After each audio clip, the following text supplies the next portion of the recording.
For the first podcast, we've got Phill Holdsworth here. Hi, Phill.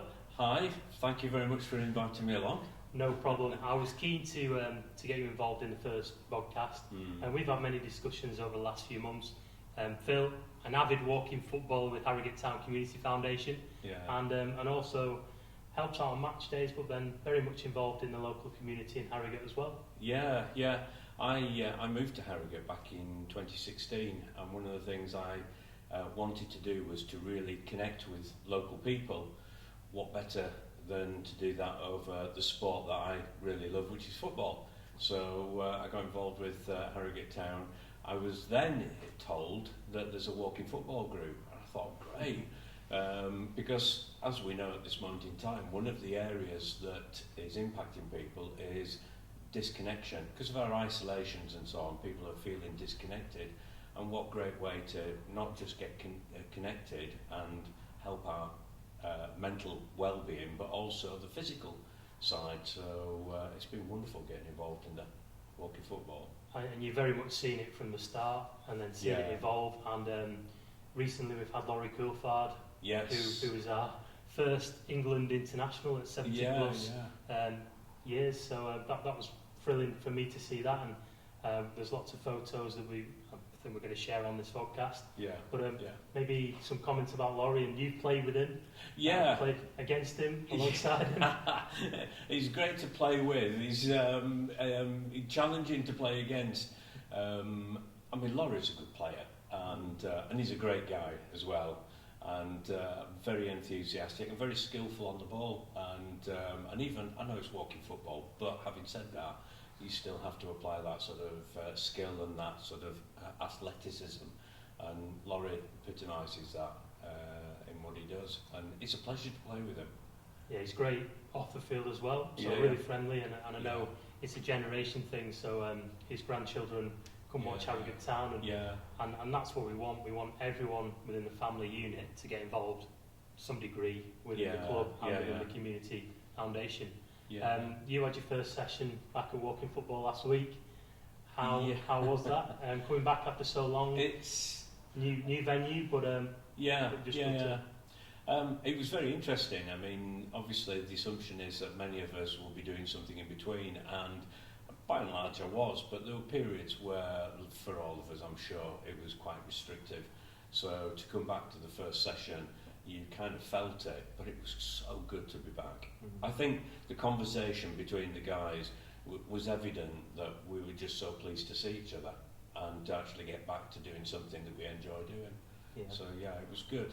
And the structure is we're still doing non-contact, so obviously abiding by all the COVID restrictions, but that kind of didn't seem to dampen the spirit, and also it allowed us to focus on maybe some fitness, some ball work, and then get to some kind of game at the end. You like to think as you're getting older in life that you're not really losing some of the skills that you've got, and having those sessions actually helps you to hone some of those skills. For me, I would say to gain new skills, so it's been a real added bonus, I would say. Over the next few weeks and months, we are looking to expand our walking football setup. We're looking to gain new members, obviously when it's right for us to expand our team and our member base. Have you got any words for maybe some people who might be watching this, who might be a bit unsure? It's 50 years plus our walking football setup. But have you got any words for maybe some newcomers? I would say, like I said earlier, doing something that you enjoy. If you're one of these that likes football and find it hard to really sort of put that down in terms of being involved, this is ideal. In terms of exercise, but also in terms of your own sort of psychological well-being and that sense of being connected within the community. It serves all of those, and I think it's got to be beneficial, psychologically and physically and emotionally as well. So I would encourage anybody who's even tentatively considering it, get in touch, have a word with us, talk to some of the guys that actually play, and come along. You'd be very welcome. So that's the walking football side of things. Phill also helps us out massively on a match day, and what, if you don't mind me saying, what you're really good at is engaging with people and making them feel welcome. So Maybe just outline some of the ways in which you help on a match day and some of the important things that we're looking to do as a football club in terms of engagement with fans and the community.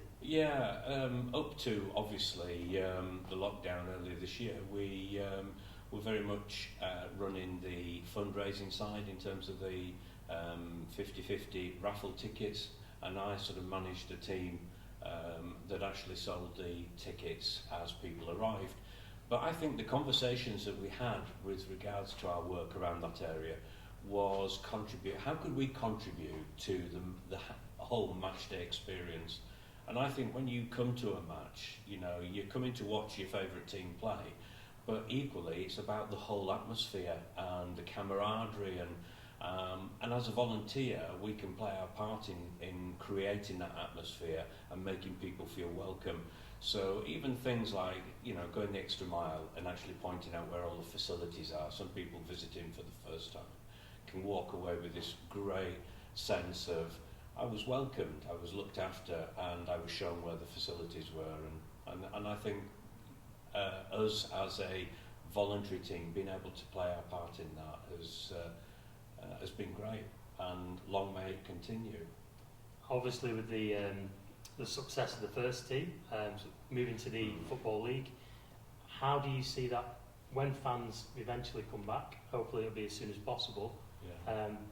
How do you see kind of that role on a match day and greeting maybe getting bigger and better and more important? I think it's fairly obvious to us all that there's going to be a lot more fans coming along once that's allowed, and we'll only see those numbers grow. So I see the role of the volunteers as being ones who actually contribute to that match day experience, make sure everything runs smoothly. Yes, we've got the security teams and everything, but actually, people like to feel welcomed. The moment they come to the turnstiles and come through the turnstiles, they just want to feel that sense of, it's great to be here, there's a great atmosphere, and if I've got any questions about anything, there's always somebody on hand to really help and support. And I see the volunteers playing a key role in that. And also just that connection between the supporters and the team, the club, and the whole atmosphere, I think is vital, and we can certainly help with that. What we're looking to do in the build-up to the new season, when we can have games either back at the Keep Moat or at the CNG, we will look to recruit some new volunteers. Some new opportunities will become available. We really want to grow our team and empower them, give them some skills, some knowledge, and then also reward that dedication, that commitment. So we're really excited for that. In terms of your day-to-day role, your job, maybe you just introduce what you do as a career.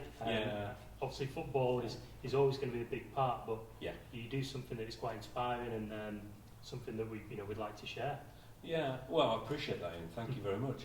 I'm the co-founder and director of a company called Aurum Gold that looks at the area of well-being, and particularly around financial well-being.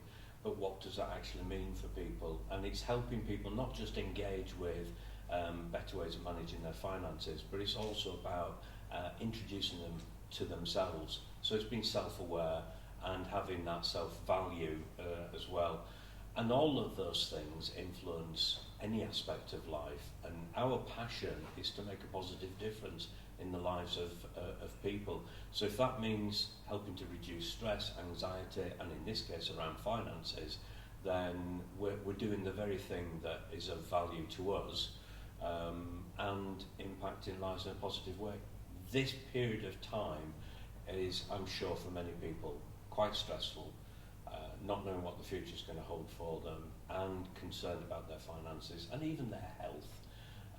And so if we can play a small part in helping to change that and improve people's well-being, then that's what we do. So around the financial well-being area, but more holistically as well.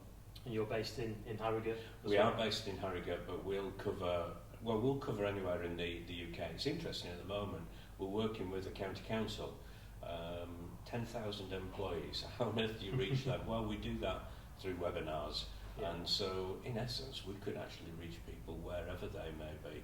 And I know, as a club, we've got supporters all around the world. So, you know, we could be anywhere really. But Yorkshire is a particular area that we focus in. But yeah. Fantastic.